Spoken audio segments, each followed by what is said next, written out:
नमस्कार, जय महाराष्ट्र। शिंदेगड करायला गेले एक आणि झाले वेगळंच। त्याचमुळे शिंदेगडांवरती प्रचंड नाराजी आणि जनतेची असलेला आक्रोश आपल्याला बघायला मिळतोय।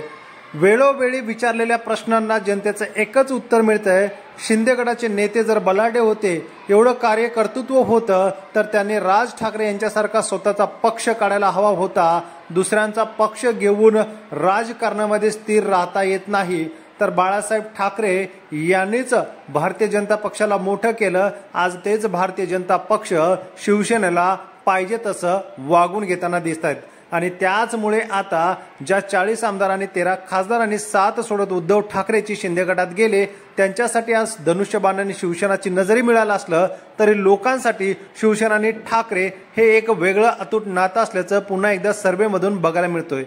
जो सर्वे समोर येतोय यामध्ये भारतीय जनता पक्ष पाहिजे तोच उमेदवार देणार, अन्यथा शिंदेगडातील लोकसभेच्या उमेदवारांना कमळ चिन्ह हातात घ्यावे लागणार आहे।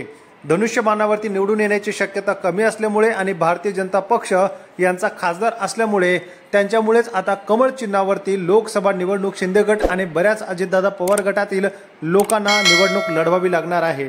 त्यामुळे येत्या काळामध्ये भारतीय जनता पक्षानेच डाव साधला आणि याचमुळे शिंदेगड करायला गेले एक आणि झाले एक।